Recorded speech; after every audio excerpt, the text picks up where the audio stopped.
Durban Chamber of Business and Industries, Mr. Udin Singh, who is the chair of Crime and Justice Committee of the Durban Chamber. After the chamber, will then come to the DDM. Can I just find out, Mr. Singh, have you joined? Yes, I'm joined. I'm online. You're welcome. We have a challenge of time, and would like you to take at least 15 minutes on your presentation. Over to you. Thank you very much, Program Director. Thank you very much to the Honorable Mayor for the invitation. And I'll be presenting today, and all protocols observed. Thank you. I'll be presenting today on the crime and economy and what impact does crime have on the economy. I just want to find out if my presentation is on the screen.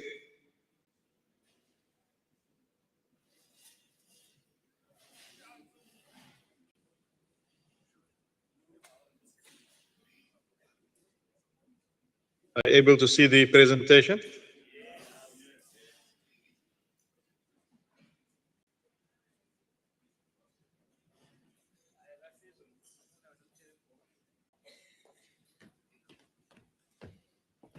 We can see your presentation. You can continue. Okay, thank you. Okay, so in terms of introduction, I want to start with this particular introduction in terms of risk management, because fighting crime and it's all got to do with risk and how do we manage risk, as business, and how do we partner with various municipalities and cities so that we can reduce crime to an acceptable level. And I take a little note from the IMSA president, which is the Institute of Risk Management for South Africa, where she says that we are going to continuously face uncertainty. And this purpose of risk managers is to able to deal with this uncertainty and to develop mitigation plans on how we're going to deal with this uncertainty. To mitigate risk is not only about competition, but it's about partnership. And it was a very strong statement that Tabile and Yaba made, which goes back to say that why do we seem to be caught out by crisis when these types of crisis we are receiving is on a regular basis? We need a general crisis plan. I mean, if you look at the floods that happened earlier in the year, etc., and a number of other things, there should be a organizational readiness for these types of eventuality. And how do we adapt to these changes that are happening? And in crisis, as we know, that people turn to leaders for guidance, and that's where guidance should come from. And then climate risks are increasing, and we've seen this recently. Various types of climate risks that we are seeing, and we should be actually understanding the impact and how do we level up on these environmental risks that we have. Now, the previous speaker and the general spoke about statistics. I'm not going to go too much through the statistics. I wanted to give you a different view of the crime statistics. This is of the second quarter of the police crime statistics, but the top level is the national crime statistics, and the bottom in green is lighter green is the KZN statistics. So as you see that 77 murders nationally, in KZN 20, and there has been an increase, 13.6% and a 6.5% of murder in the province. Common assault is also quite high. You'll see that sitting at 68 in the province. Car hijacking, part of the trio crimes, also increasing nationally and in the province as well, and double-digit increases, which is concerning. And then robbery at non-residentials, which is basically businesses. So businesses are being targeted, and you'll see that at least 10 businesses a day are being targeted in the province. And to take note of what the general said earlier on, that 30% of these crime statistics are not being reported. So again, there's an incremental increase of crime, and yes, we know there's a problem with crime, but this is where platforms like this and sort of engagements like this, where we come together to sort of speak about how are we going to mitigate to lower the crime in the province. This is a slide that I took out just to give you an idea of since 1947 to where we are now. You'll see that there was between a specific period of time up until 2011, there was a decrease, where it said that there was effective implementation of the Firearms Control Act. And again, then you've seen a 38%, which is actually a little bit higher now with the last quarter, increase over the 10 years. And we also see this increase in 2023. We will only see a decrease if the policies and strategies and NDP plans are implemented, so you can actually reduce crime in the country as well as in the province. Now, if you look at the impact of crime, if you look at the economic outlook, theft and vandalism, this is only SCO, so state-owned SOEs, state-owned enterprises. It's costing about 7 billion each year, and it's costing the economy 187 billion. Now, this is just to state-owned enterprises. This is excluding businesses that are impacted on a daily basis with crime, theft, amongst other things. And if you look at the province, if you look at the looting that happened last year, there were about 91,000 jobs that were at risk. There was loss of sales up to about 40 billion. People couldn't operate at a specific, couldn't operate for a period of time. The value of damage was significantly high. We're still seeing it. Unfortunately, when KZN started building infrastructure due to the looting, etc., we had the floods. Again, it put us on a second foot. Then we had another sort of heavy downpour and also put you on a back foot. But I think the province at the Takwani has been resilient in trying to fix up infrastructure, but I think there's still a long way to go. If you look at machinery, and then businesses have been impacted. I mean, 16,000 businesses have been impacted negatively in terms of, some businesses never had business continuity plans. And these businesses, not only it is a spaza shops in the main market, where we get in small to medium traders that have operate again, they're at risk. And what has happened, we have ordinary law-abiding citizens of the country turn into crime because their stomach is empty and they need to eat.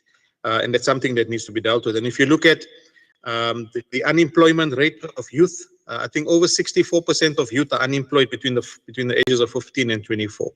So if you look at the youth factor, is a major factor that we need to sort of really focus on, because a lot of the youth would then unfortunately, due to their circumstances, turn to crime, and that elevates the situation. And if you look at, I was recently training some detectives on how to investigate truck hijackings, and out of these 58 detectives that I was training, we've picked up a little development area, which was at least over 50% of the detectives were not really computer competent, if I can call it that.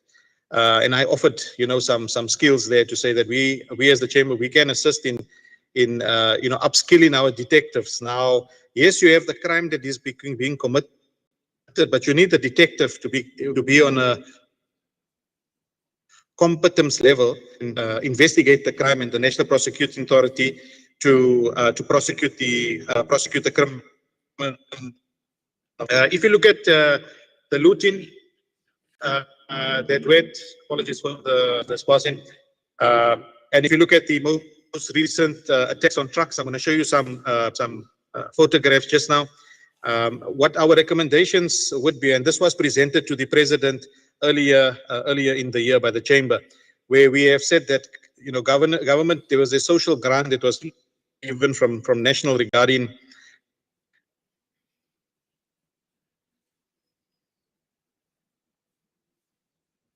the 300 and fend for themselves and not also give handouts. The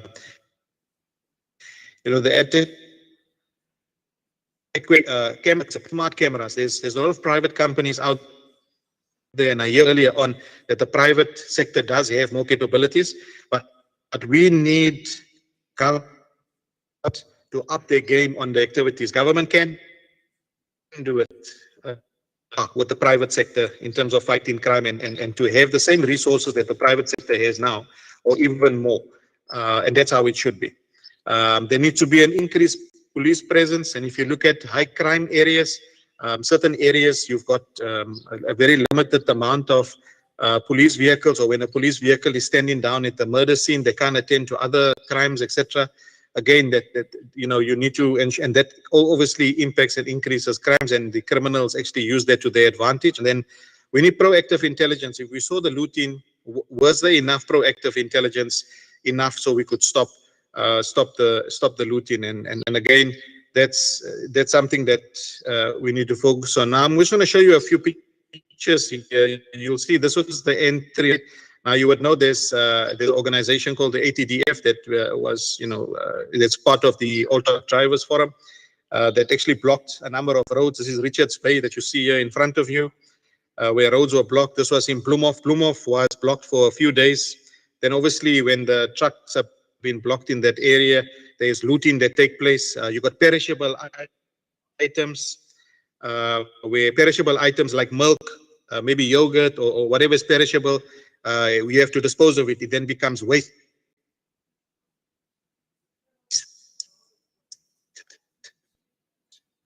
So the transport, again, blocked off roads. This is economic sabotage, economic terrorism that is being committed here.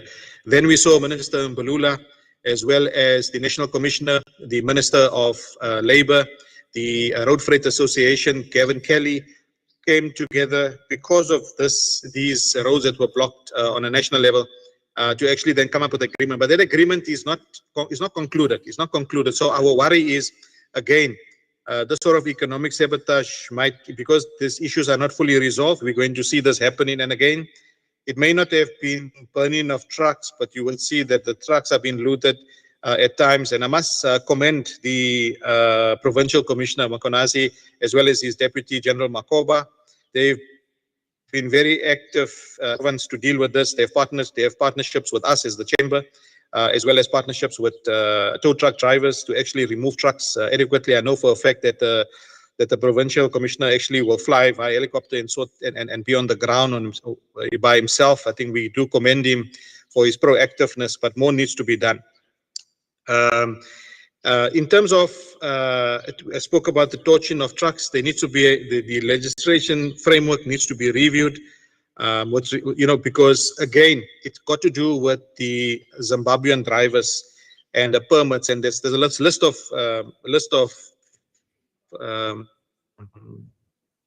even government to deal with, because it was one of the issues that they employ.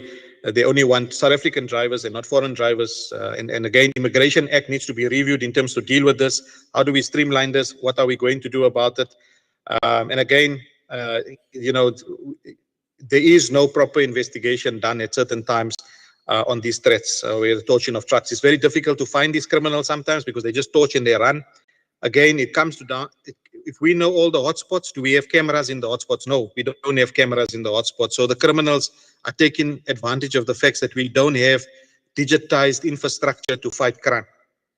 The other risk that's affecting the economy is actually business forums, which are extortion, where you actually go to a construction site. We've seen it in the province as well. In certain areas, Ulazi, certain other areas as well, where if you want to set up and do some construction, you'll get the business forum coming and saying that, no, you have to pay us, a certain fee, as well as you must hire our people to actually then, ensure that the project continues. And this is a continuous issue. And I know there's a national forum. There's a national forum at the moment actually dealing with this. And I know there's a provincial forum dealing with business forums and extortion that is led by the Provincial Commissioner's Office. Again, I know there's certain things being done, but again, more needs to be done. There was a few recommendations that were given in terms of how we're going to fight this organized crime, which is these business forums. There has been a request to review the Firearms Control Act, that certain elements that needs to go in there. In terms of commercial crime, we're talking about not only commercial crime, GBV crime. We're talking about cyber crime. You heard the previous professor spoke about cyber crime. cybercrime is increasing phenomenally. And as you know, cybercrime is increased, when we were in COVID, we embraced digitization, but the Cybercrime Act, not all the detectives in South Africa are trained on how to deal with the Cybercrime Act, which has amended the Criminal Procedure Act. Now, again, if you don't know how to ensure that the crime scene is sterilized when you go there, you lose the case, and those type of things need to be dealt with. We know that corruption remains our number one problem nationally as well as in the province. We know that information leakages. There was an incident that I know of where people are paying significant amount of money either for contracts or either to look the other side. It goes as far as the security at the gate of an organization have been paid big money to actually look aside or to people, etc. And it's at an advanced level. So government really needs to deal with organized crime and deal with this. We've got the Prevention of Organized Crime Act. We have the best legislation in the world. That's what I believe. I believe we have the best legislation in the world. We know the fact that it's the implementation of these laws where the challenge comes in. So we always say there's a loophole. The criminal looks for a loophole. The lawyers only attack that you never followed the process. And that's what we all know. You didn't follow the process, the case will be thrown out, even if you are actually a known murderer. Even if you caught on crime or caught on camera that you have committed murder, but you haven't followed the process again. So again, is the Hawks an effective unit? Do they have the effective resources, to ensure that they prosecute criminals in an effective way? Again, the salaries of certain people in certain areas, because are we profiling people?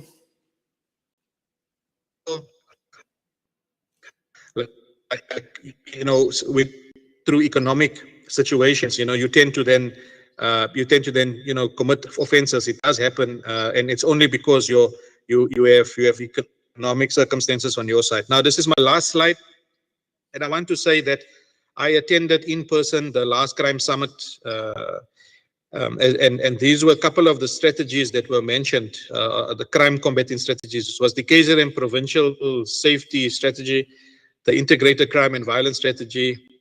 We spoke about the Triple P project, the private-public partnership with the Durban Chamber of Commerce, and we spoke about the implementation of the National Development Plan for 2030, and how are we going to improve and eliminate poverty, because poverty is linked to crime.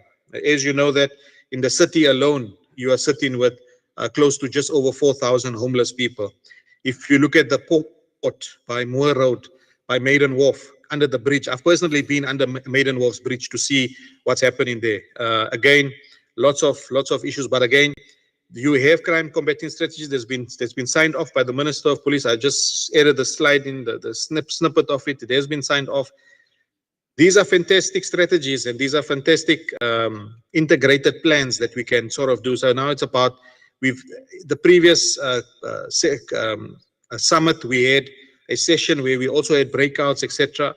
We need to understand what action is coming out of this, and we really, as business, we want to support the city in driving these strategies forward. We appreciate and we really commend the Honorable Mayor and his extended team, including the private sector, that we are willing to support the mayor. So thank you. I tried to keep it as short as possible, but thank you very much. Thank you.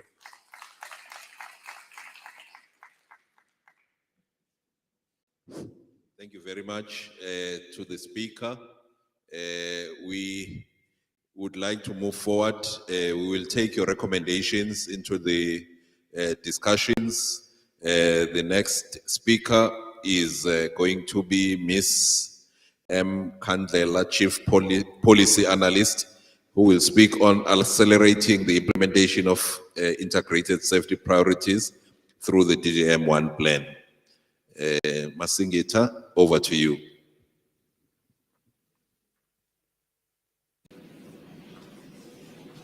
I'd also like to...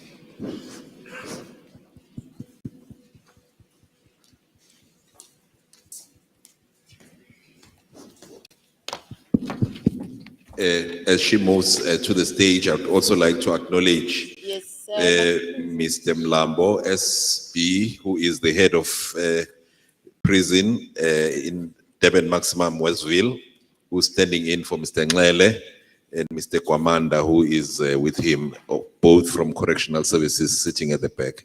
Over to you, Masingita. yes, thanks. Good morning, colleagues. As I await my presentation, it's not the Sonke Justice, it's the Safety and Security. Yes, Chairperson, all protocol observed. I think, oh, okay. Yeah, I think I'm better off with that one because I don't have a speech. And have you found my presentation? Yes, okay, I'll start. I'm going to save you a lot of time, Chairperson. I think I'll do half of the minutes that you've provided because I have been covered. Actually, when I was seated there, I was about to say I'm already covered by most of the speakers that have already presented here, because all the issues that were covered by the mayor on his speech and the speakers that followed were mainly on what DDM is all about. Next slide. Did you give me? Oh, I have this. Okay. My presentation is quite short. We're looking at repositioning and revisioning and why the one plan and how far have we gone in the implementation of the DDM and the one plan, summary of what the one plan is all about, and how best can all of us be implementing the one plan and getting all of us involved in this one plan. Chairperson, I'm not going to be going through the one plan. I think what I want to request my colleagues here, and especially the technocrats that are implementing plans, is to mobilize you to join us in ensuring that the one plan that we're saying is part of DDM, and particularly implementing safety and security strategies, is what you want to see and is what your work is all about. So we are not going into the details of the one plan, but we're more talking about where we should be with security issues. And I think most of us who have seen the one plan have always been asking us, has the vision of eThekwini changed? No, the vision has not changed. But what we realized with the one plan is that let's use the one plan to be transformative on some of the development issues that have been launched. And as you see, the vision that I'll talk to us about is about government working together with stakeholders and communities to make eThekwini a leading smart port city region that is just, safe, sustainable, socially cohesive, and culturally expressive. So in many ways than one, it begins to deal with some of the issues that we've already identified and we're talking about and directly relevant to the issues of the one plan. I'm not gonna go to why these two visions. The visions are not very different, but quality of life means a lot. And why we have this 2050 vision and in the one plan, it was a realization that we've learned a lot of lessons in implementing our 2030 vision, and particularly outlining issues that are related to saying what is the quality of life. So part of what we're doing with this one plan is focusing on what are the transformational areas where we have learned lessons in the implementation of our IDP and the vision that we all know on what is it that we can transform. So colleagues, I will be working with, and my colleagues, and it's not only me here, I've got colleagues from the DBSA who are supporting the eThekwini municipality and the other intergovernmental stakeholders to implement this one plan. So would like to work with a lot of technocrats who are implementing particularly this safety and security plans to really understand what is in this one plan. And I'm not gonna go through all what happened, but it started with the launch of the DDM in eThekwini. This is the 37th month of the 6th administration since the plan was launched, and you'll know that 8 ministers visited our area, and following that, work streams were established. And let me say that the first work streams that were established after the launch, I think even before the end of the year, was the port decongestion work stream and this integrated safer cities work streams. If it was not for COVID, we would have moved faster than that. But the rest of the work streams that we're talking about today on the one plan followed after. But because of the visits and the decisions that were taken and the resolutions that were taken, we were first, this Safer Cities program that was presented by the general here and the port decongestion were launched immediately after the launch. And as you all know, the DDM program is undertaken through the technical hub and the political hub which are chaired by our political leadership at national, provincial, and local government. And you'll know that our Honorable Mayor is the chair of our political hub, and we have got ministers at national, deputy ministers, Ministers Jeffries and Deputy Minister Mafu, that are the political chairpersons of the One Plan. When DDM was launched, you'll remember it was all about repositioning and revisioning Durban, including how we look at the safety and security issues, the port. That's why the port decongestion work stream, it was about the safe Durban, it was about a clean Durban, it was about strategic economic infrastructure projects.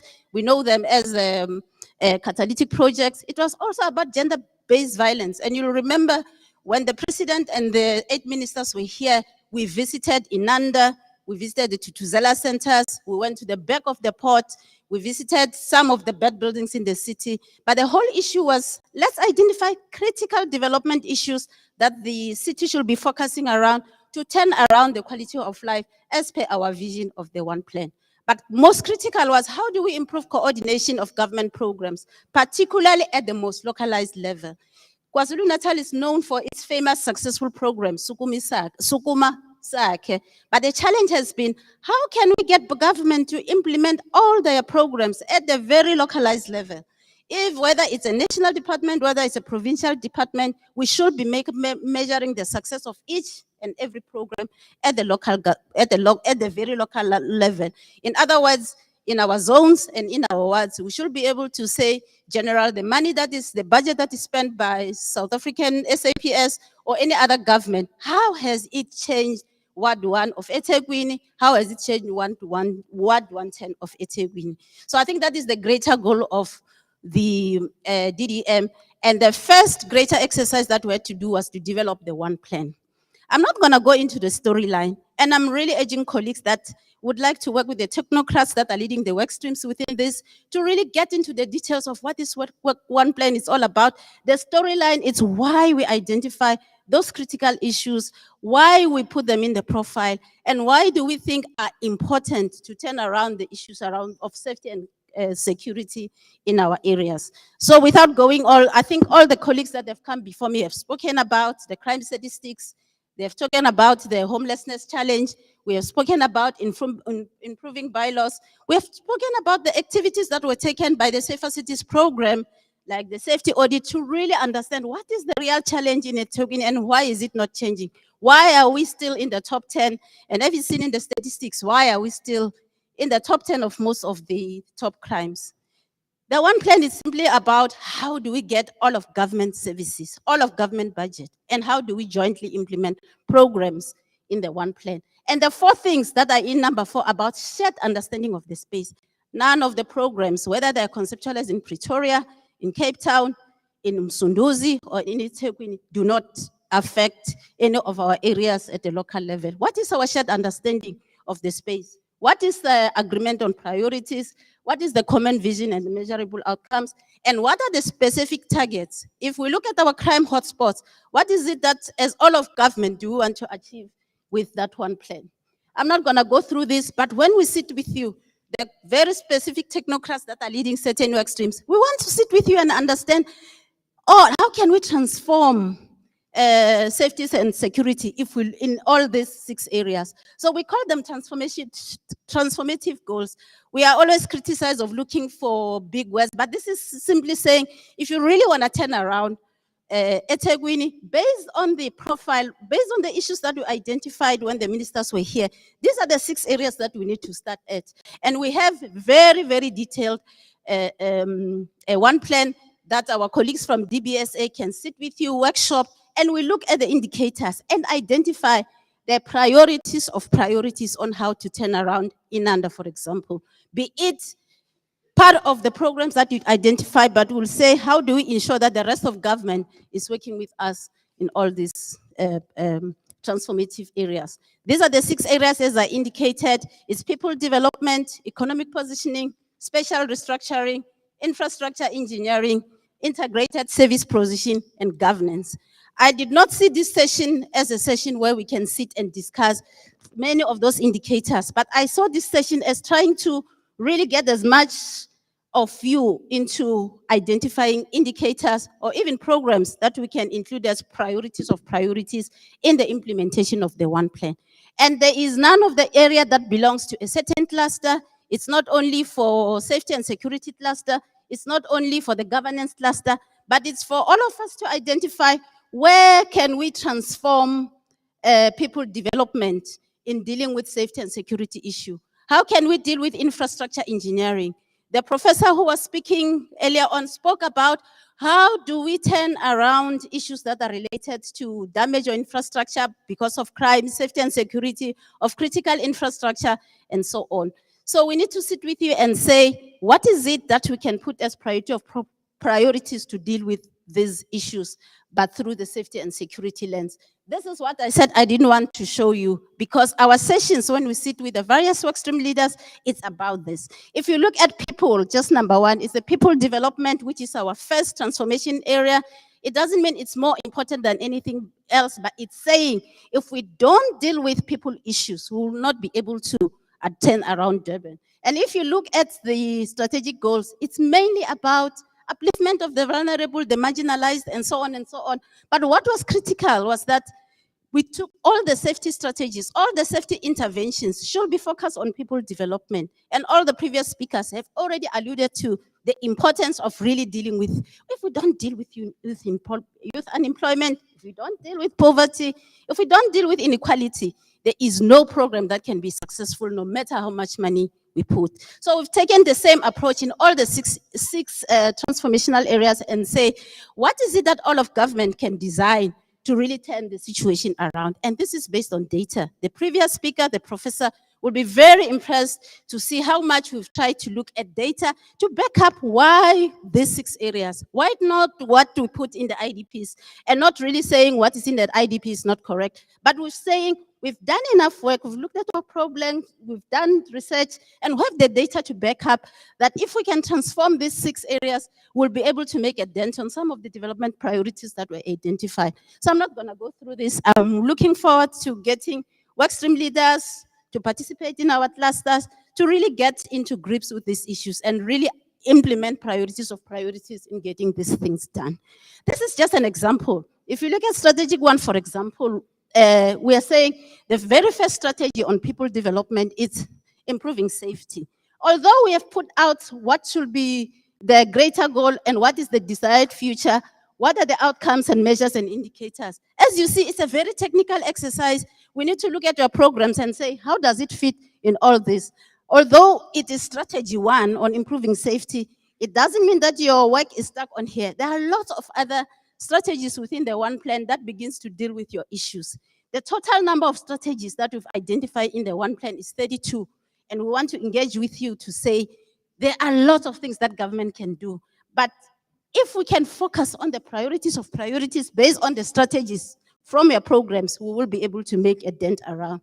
So I am not going through the one plan, but if you get the document of the one plan, when the DBSA team comes and work with you, they'll be going through this with you and saying, let's identify not everything, because DDM is not about everything, but it's saying, what is it that can we do in Inanda? What can we do at the point precinct to really deal with issues of safety and crime? This is another example based on the vision to say, much as we're not focusing on everything, if we look at the strategies that we've identified, let's deal with the skills development. The previous speaker was talking about youth development. What are the skills that we can start working on to empower our youth? What can we do? We'll talk about radical economic transformation. What is it that is in our enterprise support that is not working, that is not taking up the number of youths into jobs? So we identify just selected strategies on issues that we really need to prioritize. So that is why we are saying that the one plan is not about everything. It is saying we've looked at certain areas in eThekwini and we need to start providing much more energies into this work. So if we look at the strategy 1 again, we are saying it's all about integrated safe city community development programs. And we've done a lot of diagnostics around all the work that you're doing. And we're really looking forward to you challenging your work and saying, what are the priorities of priorities that we can implement together as government? So not so much into looking this. And there's so much documentation that we can provide. Critical. And what the general has also been saying, it's It is all about localizing interventions. There's none of the government programs that are conceived to make an impact elsewhere.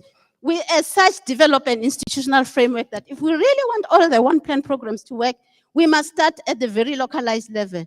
We need to see the programs from your community safety department, national, province, or social development, any other government program, featuring at the workstream level. What is it that you're doing as business? And we really need to know your interventions that you intend to prioritize at the workstream level.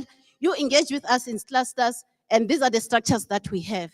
I think these are the clusters review, and as again, I request all of you to participate in the relevant clusters and join us. As you see, ask yourself if all your colleagues are in here. And lastly, maybe let me go to the last one, Chairperson. It's these are the three things that we require with DDM and the one plan.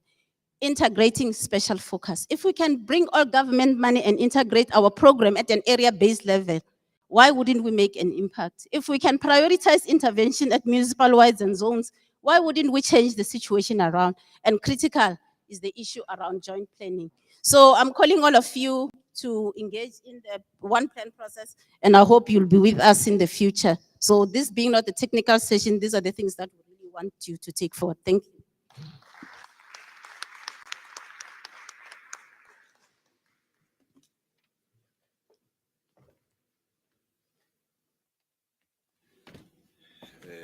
Thank you, Masingita. I had to stand up because if I start standing up when our partners are talking, I'll be accused. Uguti, now I let government speak and did not intervene. At least I started intervening with the last government speaker because we're now moving to our partners who are now going to take us through the other two themes. The first theme we've gone through is a transformative approach to governance. That's where the mayor, Professor, Major General Matonsi, and this last speaker were speaking on transformative approach to governance. Then Mr. Singh spoke on violence and related economic impacts. That was the theme, crime, violence, and economic impacts. We're now getting into the theme of the relevance of diverse crime approaches for safer communities. And our first speaker is going to be from Sonke Gender Justice Network, uNonhlanhla Skhosana. She did not give me a long CV. Let's give a round of applause as she comes forward.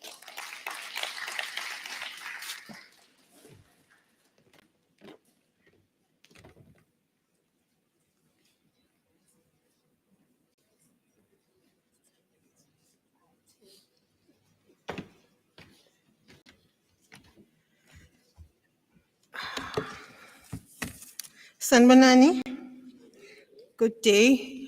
I'm not sure whether the mayor is still around. Honorable Mayor, Abu Mama, Amantombazan, the gender non-conforming persons, Nani Nonke Nyanbingelela, and all protocol observed. Ngisukuba mude, ngizoba mfishane ngine-problem yamehlo, so that is why ngiphethele ukuthi ngincedise ukuthi ngibone ukuthi kwenzakalani. NguNonhlanhla kaSkhosana, ngisebenza eSonke Gender Justice, and I'm happy that I'm here to share this platform with everyone.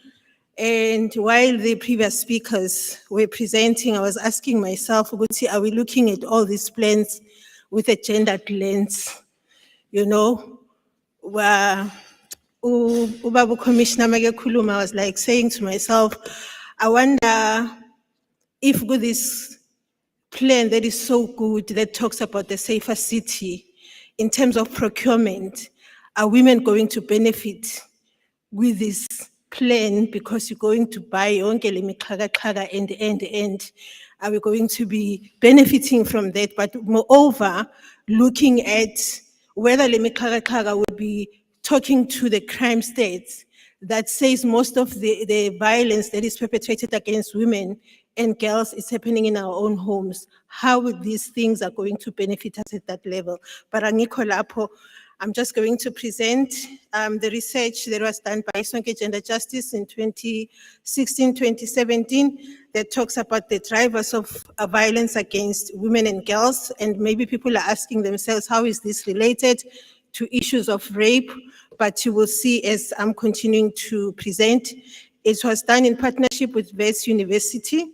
And these colleagues of mine, some are ex-colleagues, and other members of Wits University are the people who are conducting this research. So the research was conducted in Diepsloot. This is the picture at Diepsloot. It's a mixed kind of settlement that is in Joburg, in Gauteng, and this is another picture. So the research that was done, the men who participated, it was men only who participated in this research. The number of men who participated is 2,406, and their median age is 27. In terms of their socioeconomic status, most of them, they were getting paid 500 on a monthly basis, and 49.7% of those men were employed in the past 3 months when the study was done, and 38.6% of them had a matric. So the setup in Diepsloot in terms of housing, the men who participate, it's like 38.5% of people who are living in formal houses, izindlu lezi zesitina nesement, and then 45.8% bahlala la sithi thina kusemijondolo emikhukhwini in formal settlement, and the 15.7% bahlala in one rooms emqashweni. So part of that, in the population that is living in these areas, 86.3% are South Africans, and out of that percentage, 32.3% they are from Gauteng, meaning that the majority of the people who are living in this area are not exactly from Gauteng. It could be people coming from KZN, Mpumalanga, Limpopo, and other African countries. So during the research, men in Diepsloot, they self-reported 58% of them to use violence against women. And if they look at the percentage of level of violence that is perpetrated against women and girls in Diepsloot, it was double the number of the national average that was reported in that kind of period, meaning that the level of violence in that space that men self-reported is very, very high. So women are living in a very dangerous space in that. The men who were interviewed, we've managed to categorize them into three. You would see the reason why later. Those who participated, 15% of them were more aggressive men, more violent, more, we know the kind of violence that we experience as women in South Africa, those who are killing and dumping and burning women. So that is the 15%. Then there are smooth operators, those who are violent but in a very mild kind of a way. They do practice violence sometimes they're a bit conscious of how they practice violence, they perpetrate violence. And then we have the nice enough guys. Most of them, you find them, Guma spaces where issues of activism is happening. You find them on social platforms. So those are the ones that you can say maybe they hear, when we talk about stuff and not. But if you look at this graph and you look at different kind of levels of crimes that they are committing, when you look at rape and you look at the more aggressive guys, there is a high level of commitment of rape by those guys. And then you compare them to the nicer ones. You see the graph, it's a bit lower. So meaning that women who are experiencing violence, it is mostly experienced and it's mostly perpetrated by the more aggressive guys. I can make an example with one case of a guy who was also involved in heist and involved in a number of serious crimes, who arranged a party, invited to this young woman. If you can Google it, it's in the social medias, and even in Google you'll find it. The name of the guy is Happy because that is out on public. He was a core criminal, and he arranged this party, took these young women to the party, arranged cars where they would be able to divide them. And then they said to this young woman, you would go to this car, and then the other ones would use the other car, because they have arranged that they want to source information out of her. And then when they took this young woman, this guy that I'm talking about, who's now being sentenced, drove this young woman, wanted this information, and she didn't want to disclose, the systems on how they can get this money. And what he did, he raped this young woman and beaten this woman badly, put her on the car, and then they drove naye. When they were driving, he decided to change the car because he didn't want the police to know that he is the one who has adopted this young woman. He went to a friend who is a person from the army to say, can I use your car and exchange your car with my car? Then this guy gave this thug a car, and then he took this young woman, went with him, and unfortunately where he went through, it was the Gunama CCTV cameras, which I think what Commissioner is talking about is very serious because it also assists on that. Magunalama CCTV cameras, they saw a body, it shows, which there was a body of a person who was sitting next to this guy. I'm just cutting the story short. But at the end of the day, he dumped this young woman, Guma farming areas. We looked for this young woman for almost 4 months. Fortunately, she was not buried yet by the state. And a very good investigating officer saw this case in your systems, and he followed up, and that's when we managed to get hold of Ulinda.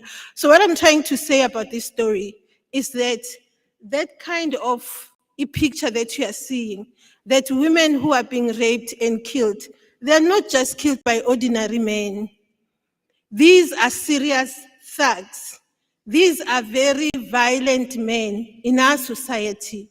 And these are men that are a challenge in our space. But also, if you look at these numbers in terms of IPV, which is intimate partner violence, they're also in the highest in terms of using intimate partner violence. And when you compare them with these other two are very mild kind of commitments. So on the household, they reported that the 44% in terms of their access to food security, it is a challenge to them. And then 65%, they reported that they either borrowed or stolen any items due to lack of income. So also, when we look at this kind of percentage, can you please, I'm talking to my slides. So please go back a bit. Okay, so on the 44 that has reported to not having food security, in terms of the violence that they perpetrate against women, it is 2 times higher than the other men who are not in this particular space. And also, those who are involved in those kind of crimes, their level of a perpetration of violence against women, it is also 2 times higher. So what we see in this picture is that men who are not employed, men who get engaged in criminal activities, the level of violence in terms of engagements in violence that is perpetrated against women is high. What does that say to us? It says, Mr. Mayor, it's very important to create job opportunities for men. I'm not an advocate for men, but I'm saying this because the people who are at the end, who are really affected by this negatively, are women who are in relationships with these men. So it is very important to change the status quo in our communities when it comes to this issue. And the 39% of the men that we interview, they reported to have problems with alcohol, they have problems with issues of depression, which is mental health, and also they've been exposed to adult trauma. Commissioner, the adult trauma, it also includes what kind of violence that you talked about, the guns, illegal guns in our communities, you know, the kind of criminal activities that are happening in our community where people are unable to even walk at night. So these are the kinds of violence that are causing trauma to men, and those men are the men who are abusing women at the end. So this is the picture that I'm showing, that if men have problems of alcohol, then they are twice as much capable of committing violence against women. Legal boards, if you issue out licenses to facilities that are going to make alcohol easily available in our communities, that affects women on a serious note. It increases our chances of getting violated by these men. So you see the importance of what the state is supposed to do at the end of the day. And then those who have depression, men who are unemployed, who are sitting at home and lack of resources, they tend to be violent to women. And we're saying to the state and to companies, to the private sector, issue of job creation, it is important in prevention of gender-based violence in our country.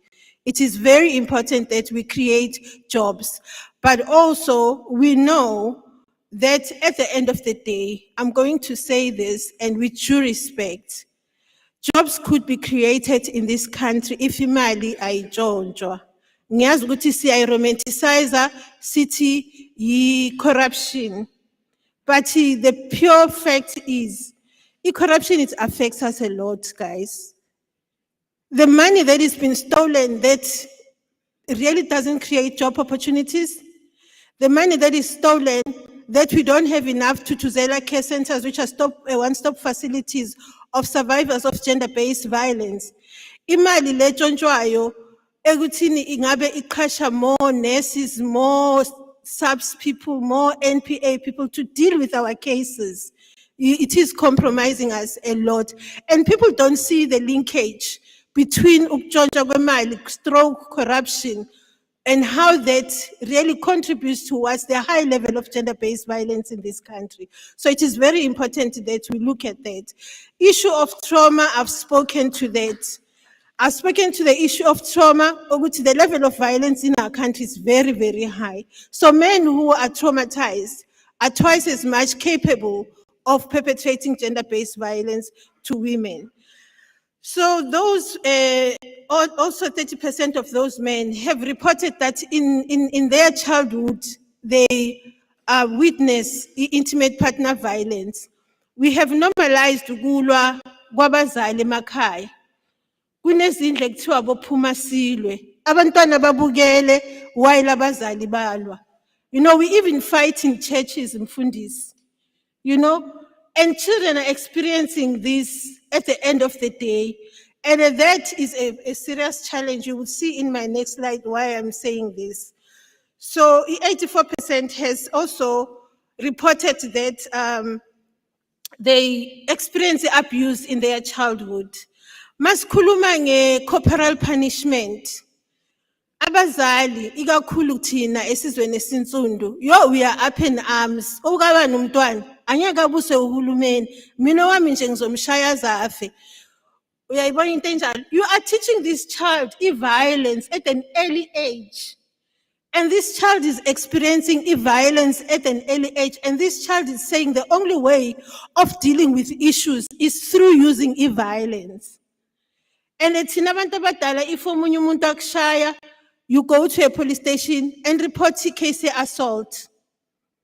But when abantwana, they have been beaten on a day-to-day basis, we justify that as discipline. And people who have challenges with issues of raising children, As long as corner, we've got program that we can assist ukuthi you know how to positively parent children and stop issues of abusing children, physically, emotionally. And when you look at the crime state, how many young girls are being raped by the people that they know? The fathers, abomalume, hayi ke abafundisi. I'm sorry mfundisi ukuthi ngiphe kwakho namhlanje. Kodwa abo omotoso baningi ebandleni. Young girls are going there as a wish to be in a safe space. Bafike ba-abuse abo brother bama-keyboard lapha ekhoneni, then abo choir leader, abafundisi, and all the elders in the church. So young people are not safe in our country. So we need to talk about these issues and talk about them very seriously.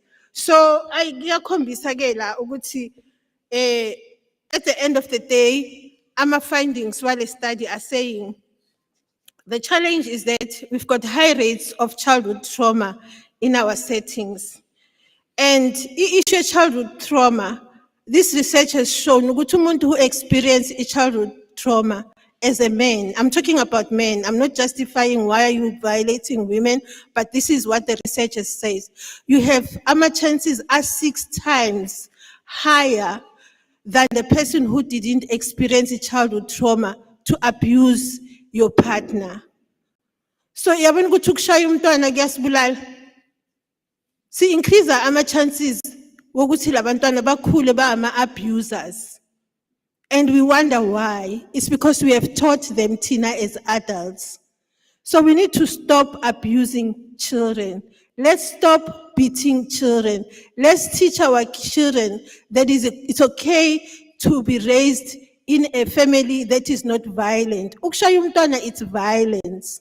The pain that when you feel as an adult, when somebody is beating you, that small child, that fragile body is feeling the same pain. And the anger is developing in this child's mind. And at the end, we have violent community. We want police to come in and solve the challenges that we are creating ourselves. So that is the issue that we have. So, issue of depression I've talked about, issue of adult trauma I've talked about. So the recommendations, we're not saying alcohol abuse only or separately, or it is a standalone, it causes intimate partner violence, but it does contribute towards that. So we also need to provide safe therapeutic spaces for men to process childhood adversities. What I was talking about, we need to have programs. Masipepe network, we have a program that is well known, that we have revived, Your Brothers for Life. We are creating a space where men can come and engage and talk about their issues and see how best they can work around that to become men who are non-violent. So we need such spaces. Babume, Mauyo mobilize our funds. We have organizations that we're working with here, Gumasi Pepe and other organizations that have program, the very same program that I'm talking about, Brothers for Life. They are implementing it. The challenge is sustainability. We need resources. I was asking myself, Guma IDP plans, local government, do we have a gendered budget? Do we have budget that is sufficient for gender-based violence? We are talking about the localization of the National Strategic Plan on Gender-Based Violence. Do people know at the local level what are they going to do to make sure that the National Strategic Plan is implemented at the local level? So we need resources. As we talk to the private sector, we called on them during the summit, President, that we have last month to say, we need private sector to come on board. But I'm saying to you, Baba, we are looking at you and we would like to see you one day saying to these organizations, this is the budget that is solely dedicated to deal with gender-based violence. As a country, we have a national strategic plan, but it is not funded. What can you do if you don't have funds? You can't implement anything. You need resources, as you also said. So We need to consider mental health symptomology in our programs. Social development, we have started a program, Yama Men's Forum. It's important that we deal with issues, the mental health. Social workers, I know that they are trained on this, but there is a gap when it comes to dealing with issues of gender-based violence, when it comes to psychosocial support.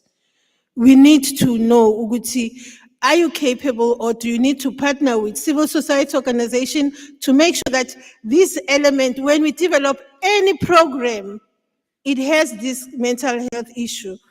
And then the two last one, they must be integrated in the IPV work with prevention of violence against children. In closing, I'm very passionate about the work that we need to do with children, because that's one of the prevention strategy.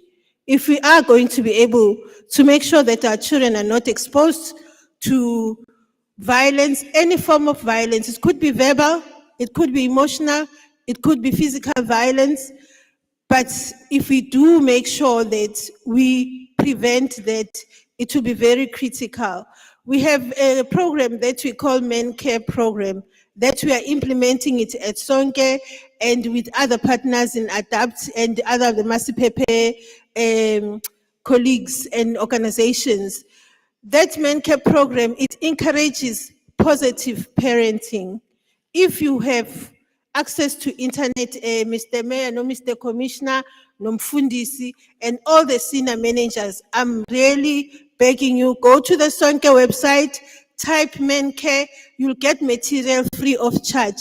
If you want training with resources, Babane, budget, you need the training, please get in touch with us. We do provide positive parenting programs. We have done that with some of the social development officials in the KZN, but we would like to increase the numbers of people who are having access to that information. Thank you very much.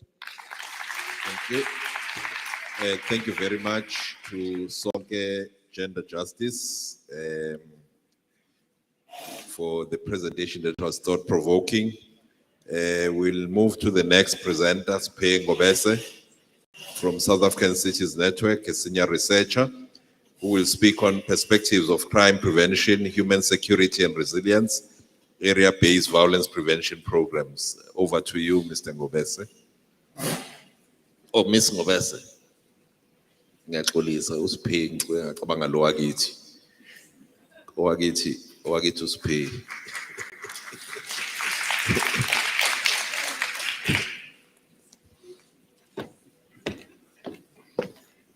Sanibonani, nami ngizocela ukusebenzisa lokhu ngoba sometimes akubonakali.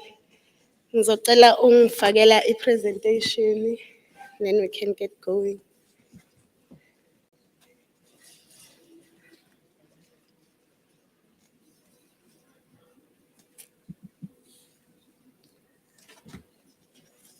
Angazi noma ngingaqala yini.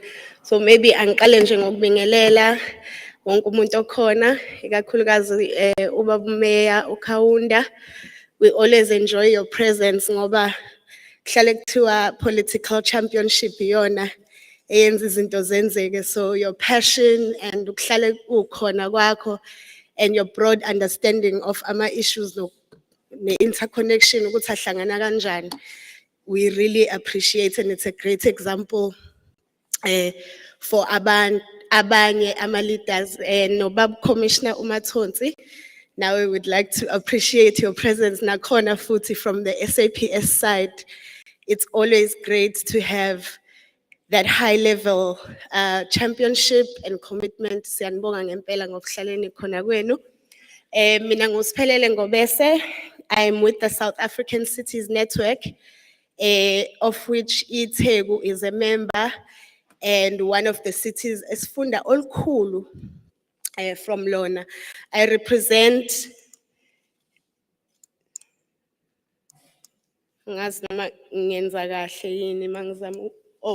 I represent the Urban Safety Reference Group, where we work with city leaders and city senior practitioners in the area of safety. eThekwini, that would be Safer Cities, together with long-term planning and other departments who are big supporters of our work and who we draw a lot of our inspiration for research from. And we've done a lot of research in the previous years that are aimed at improving safety planning, aimed at improving evidence-based planning. And we do a lot of gathering of safety evidence at the city level. So Sitata Guma National Crime Statistics, as well as other data sources, and then we aggregate that information to the city level, because ngokuwazi kwethu, to have information that is localized is a big and important input into coming up with the right strategies. And so why we advocate ukuthi kube ne-focus specific on the local when it comes to crime and violence, futhi ngeke ngigxile kakhulu when it comes to the data that I'm talking about, because it's been comprehensively covered by the speakers that have come before me, so I really appreciate them for that. Why we advocate for a strong focus and a specific focus on urban centers and cities like eThekwini is that the concentration of crime and violence in cities is significantly larger than any other type of locality, and that understanding will unfold as I continue with the presentation. Metros grow twice as fast as other cities and towns and produce over 80% of the gross value added. And so migration patterns, they follow the economic growth patterns as well. Cities are, of course, then economic centers, and as a result of that, they also have higher rates of crime and violence. So, for example, of the 9 urban municipalities that we analyze annually, they are home to about 40% of the national population, but account for a large share of contact crimes, property-related crimes, and other serious crimes, particularly the more violent forms of crime. It is our belief, and it is based on the research that we have conducted, that critical to advocating and to combating some of the problems that arise from crime and violence, it's important to consider the social, economic, and spatial drivers. And I'm here to speak about area-based interventions, and so why space is a critical factor and a critical area of intervention to reduce the rates of crime and violence in our cities. I did mention and disclaimer ukuthi ngagxili kakhulu in terms of the data and the findings that we have done, because I think they have been spoken to very well by previous speakers. And so I want to zero in on the element of space and why for us it's a critical area of intervention. So what is the crux of the problem of safety in our cities, and why is space in particular a key area to drive interventions? In terms of the national picture and what we are getting from national crime statistics that are provided to us by the SAPS on an annual basis and on a quarterly basis more increasingly, together with the more recent Stats SA Crime Victims Survey. These data points reveal the following. In the last quarter, about 9,500 rape cases were opened with SAPS. 6,400 people were killed by other persons in South Africa. And increasingly, children are becoming victims of murder, right along with women. Public space is the second most likely place for murder, sexual offense, sexual violence, and other violent forms of crime to occur after only the home of the victim or perpetrator of these kinds of crimes. And so if public space, including pavements, parking lots, streets, parks, and what have you, are the second most likely place for such violent forms of crime, and for us to fall victim to such violent forms of crime, it only makes sense that then it should be the second most likely place where we pour in our resources and all our strengths in terms of intervening. And about 81% of the population felt safe walking alone in their neighborhood during the day, while the figure drops to only 36% at night. And so there's a big contrast in our feelings of safety based on whether it's day or night. That is particularly true for many women and girls and children and anyone really who forms part of a vulnerable category in our society. Rural residents had a greater feeling of safety walking alone in their areas when it is dark versus residents in urban areas. And so we come back to the point around why we advocate for a specific focus on cities and urban centers. And maybe now, just to shift away from, the dark and scary story and try to focus more on the positives and what is happening within our cities and across a range of actors as well. So just in maybe beginning with a quick overview of the policy space and what enables us to do better and to implement better practices. We at the global level have your processes, the new urban agenda, NAMA SDGs. And then when you come down to the country level, we have the IUDF, the new the National Development Plan, which also translates into other pieces of policy and instruments, such as the DDM, nayo ekuseke kwakhulunywa ngayo lapha. And then, of course, new developments and new policy pieces coming both from global and national, like the UN system-wide guidelines on safer cities and human settlements. You have the newly promulgated National Strategic Plan against GBV and femicide.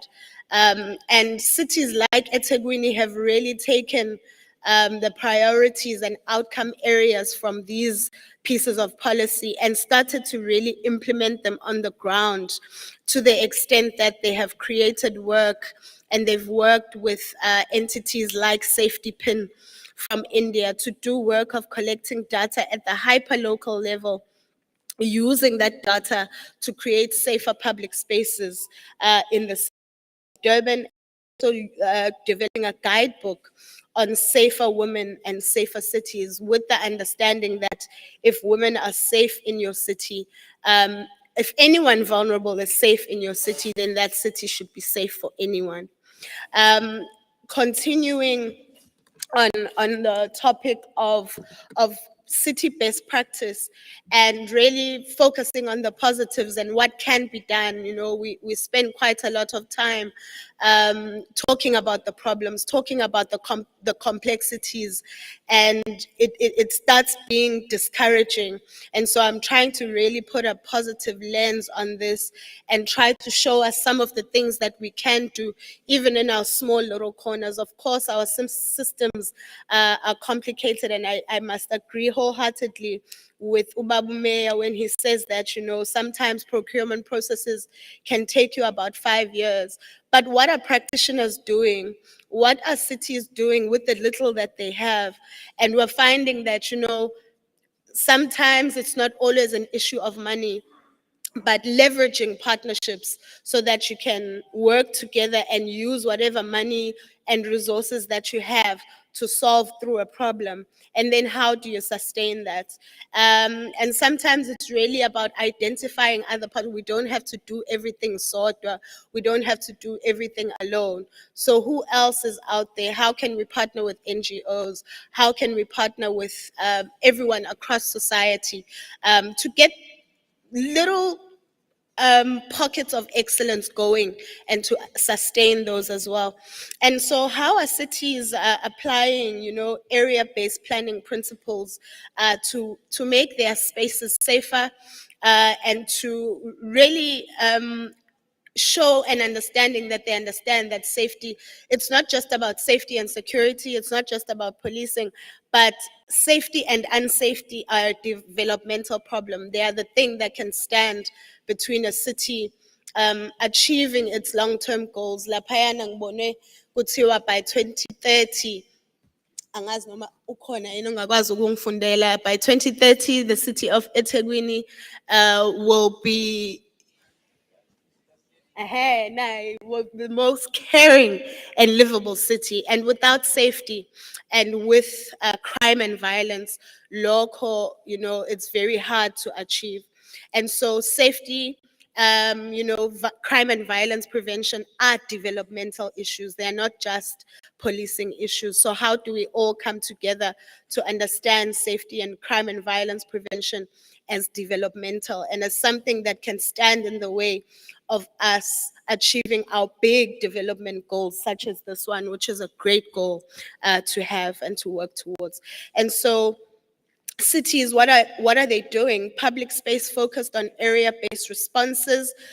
Cities like eThekwini and Johannesburg are leveraging the EPWP program, which is a public employment program, to use those resources and those people who are within the EPWP program as people who activate parks and make them safer spaces where everyone feels comfortable being in them. So that's just one way of leveraging existing resources in a partnership, and in a way where you can kind of overcome long procurement processes and things of that nature, and some of the systemic things and some of the institutional things that stand in the way of doing, because we understand that, within a municipal context, kuningi, kumele kuye ekomidini, kubuye kubuye, so it takes forever. So how can you leverage and how can you cleverly navigate your system to find those pockets and possibilities for partnership to overcome, so that you are in the mode of doing?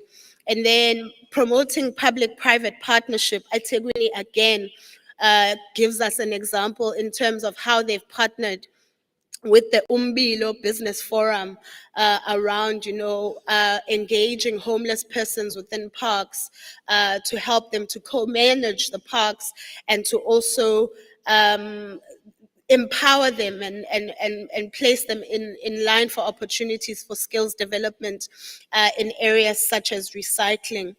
And how do you advocate for partnerships, integration, and transversality?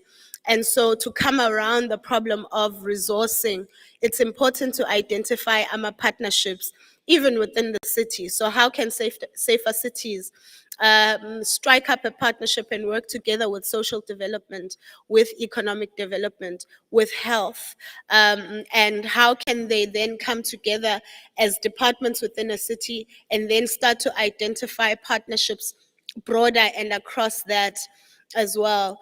Identifying partnerships at national. So in implementing an integrated Safer Cities pilot program, eThekwini has been really great at partnering with national SAPs.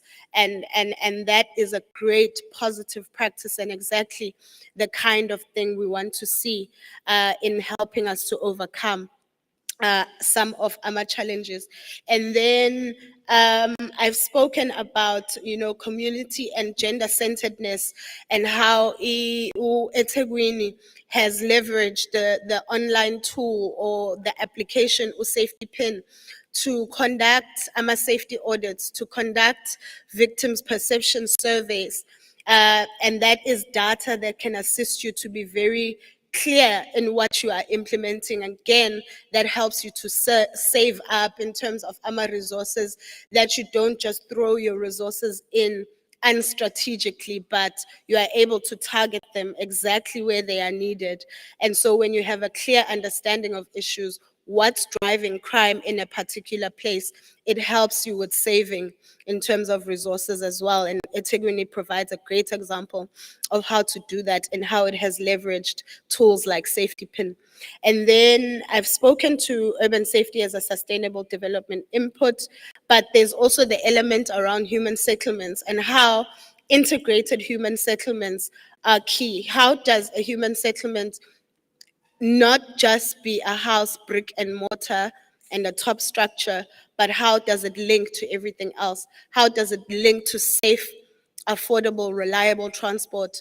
How does it link to safe public spaces, parks, pavements, and so on?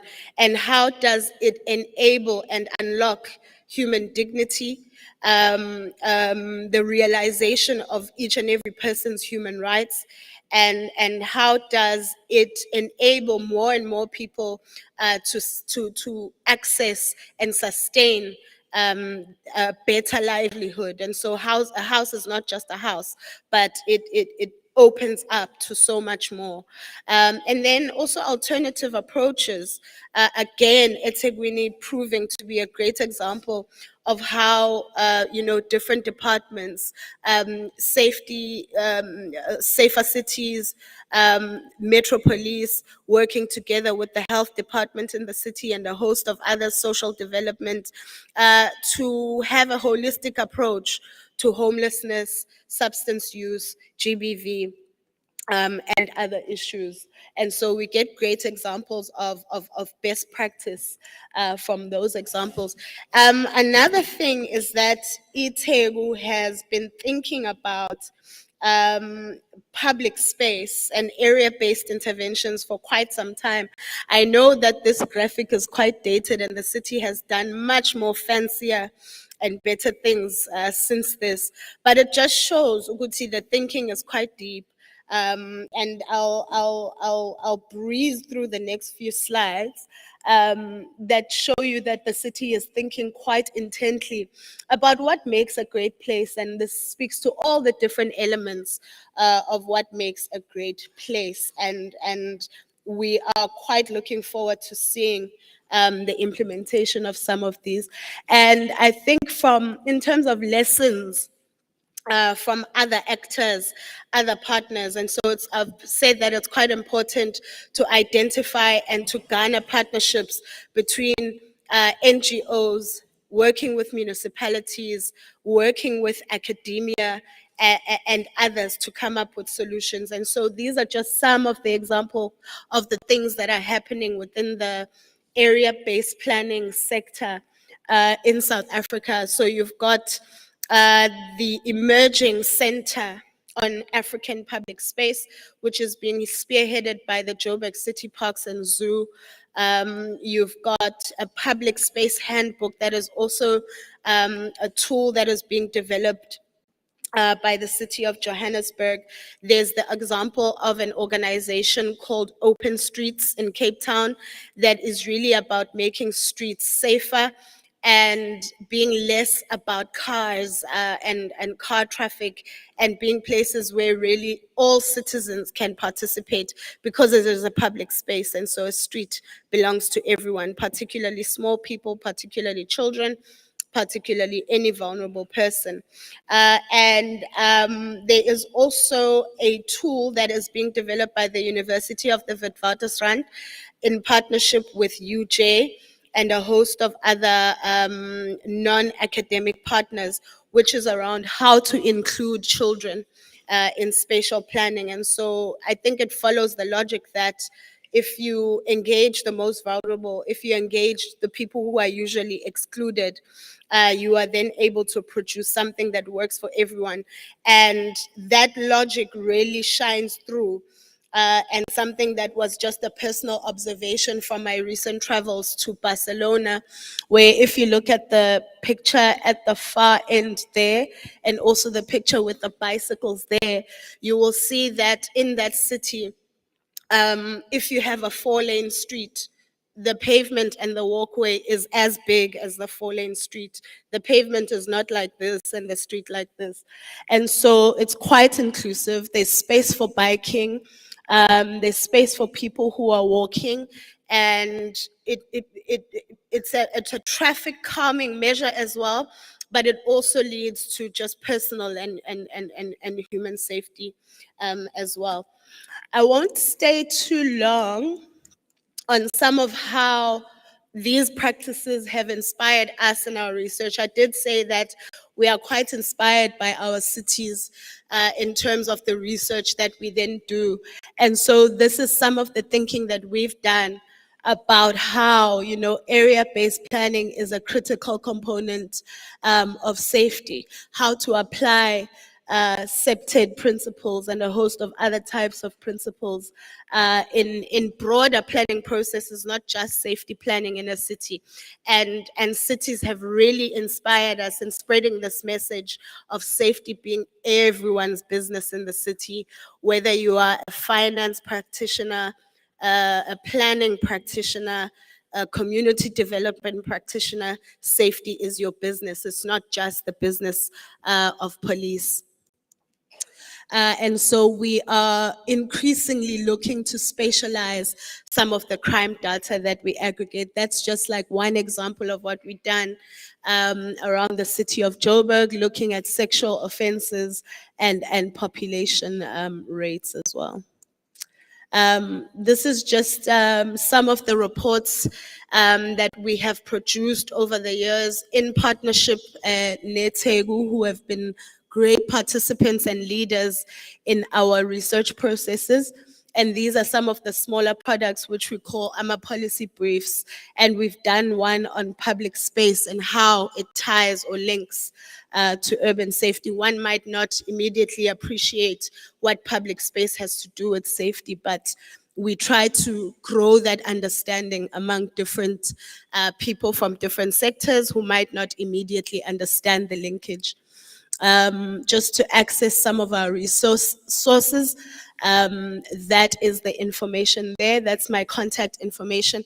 And then if I can just beg your indulgence for us to play you a video that talks to the park activators training process that I talked to, that leverages EPWP workers, in which eThekwini and Joburg are piloting. And I think it will give you a much better sense of what I've said than what I can say. I think the video will be a great communicator. Thank you for your time.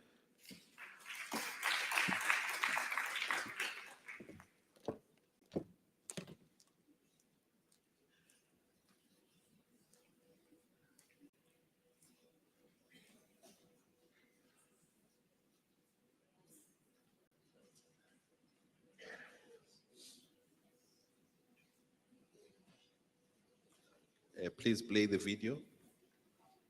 And while they're playing, can I request that the next speaker, we really are behind. The next two speakers, is it 2 or 3? I think there are still 3, are standing between us and lunch.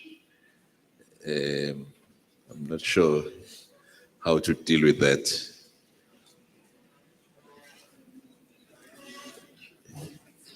There is a view that we may have to start with lunch. Okay. Can we have the video? There is another apology I must make. It's 2 o'clock now, 2:03. There is an executive committee meeting which starts at 2. That is why the 2 leaders, executive members, have moved out of the room. Because the mayor must be meeting, and for quorum purposes, the chair of human settlement and governance must be part of that meeting as well. So I'm apologizing on their behalf. I should be there as well, but I've requested one of the heads in my cluster to participate so that I'm here throughout. Can we have the video and volume?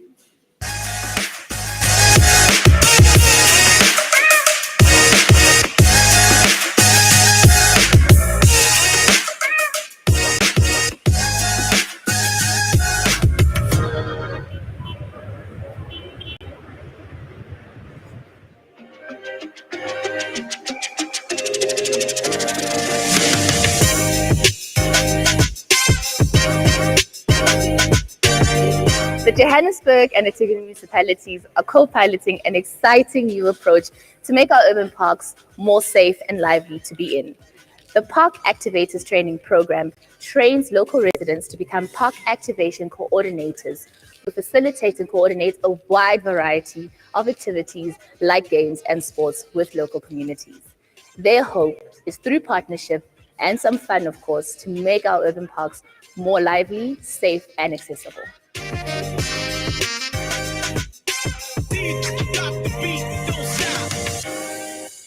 In a park in Hillbrow, I meet Ayanda Roji, who's a driving force for public spaces in South Africa and the Parks Activation Program. So this park is in the middle of the inner city. It's called Polija Park. It's such an important asset of the city, but also of the community. It serves diverse groups of people, but also there are children that come and use the space. So it's such an important space. But it was a difficult space because it was closed. There were people who experienced homelessness that lived in the park. So it was difficult. So we chose this to transform it to work for the community. I think basically PAC's role is about coordinating activities with the community because we've got diverse users. So I think it's important to coordinate so that there's no clash in terms of the use of the space. And also it helps to have PACs because they deter crime because of activation and having someone who's sort of there, like who serves like a champion for the city. And in the morning, like 6 o'clock, down there, women here, around here, community, they're coming to gym. There's a gym stuff down there. Okay. It's part of activity for the day. Every morning, 6 o'clock, women come here, community come down there and do exercise. You know, we are living in a bad area. If I have to go back, before this park was not active, like everyone was coming here, people were coming inside here and selling drugs, but now they don't have access anymore since I have here. First, I love the public spaces, I've said. So now you find people homeless. I've worked with them, helped them to go for rehab, come back, have the relationship with them. What we found is that a public space like this one, they are like community touch points. They're the first contact for communities to engage the city, whether they want to know about job opportunities or training opportunities or want to find out about social grants. So they are important social assets for communities. And over in Durban, the PAC program is already being piloted. I meet Nomfundo Pewa at Freedom Park in Kwamashu to find out how the city is planning to activate its parks. As you can see, it's quite a wide park, and so the main challenge is people actually not knowing the value of parks. So that's where the Park Activation Program came in, where we try to entice members of the communities and just basically inform them that this is an open space. It's there for you to use, activate it how you see fit.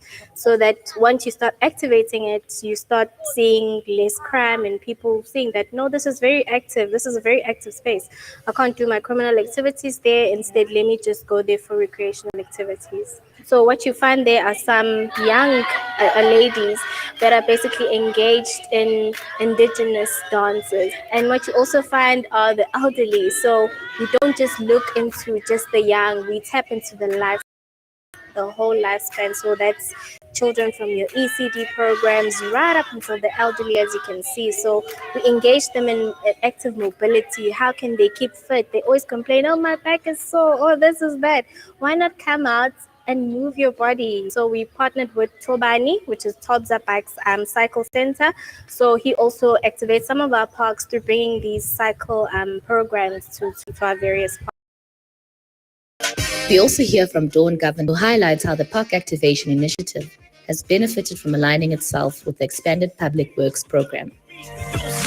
We looked at the platform at City Park and say, how can we now look at this program and how can we bring the PAC program, the Park Activator program in?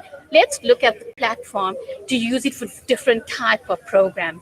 So we were fortunate that we worked with a lot of people. And when we looked at the PAC program, we looked at how can we bring this program in and address one of the key challenges that we have in South Africa, which is safety. So that's how we linked EPWP and the PA program. So we have an initiative or partnership with UN Habitat Global Public Space Program and GIZ Inclusive Crime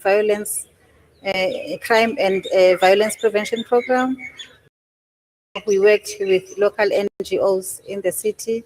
So those partners are so important in terms of the success of the program.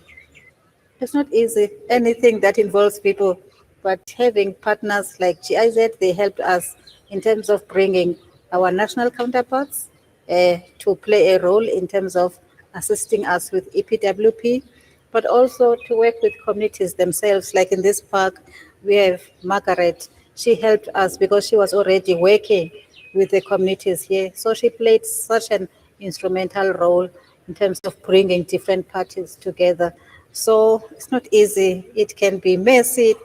Public space, I think, is more interdisciplinary, you know. So it's just about where do you see the connections and explain to people or to government departments, okay, transport, this is your stake when it comes to public space.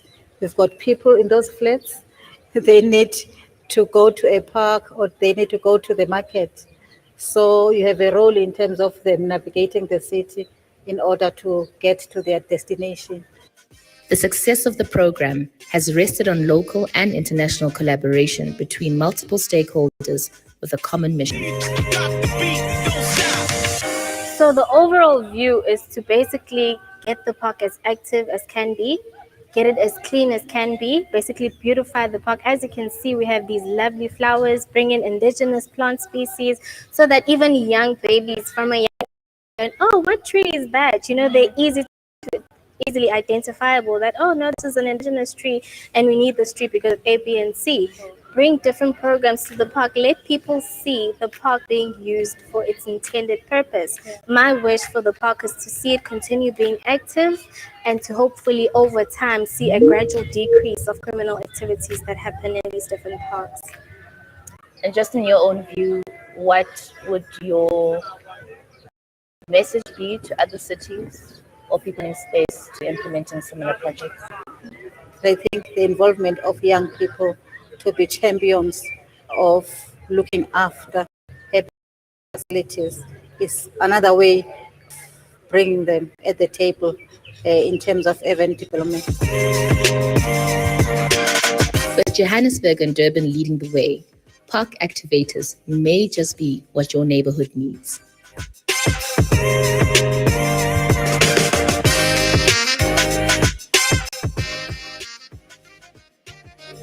Thank you very much. I think we've come to the end of this session. Can I request someone by the name of Makosi Mantantana from DSD? Are you here?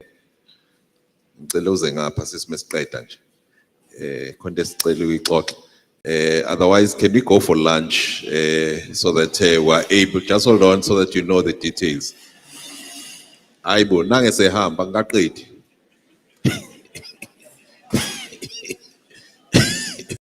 Naba sebesukuma sebehamba. The time now is what? 1:15.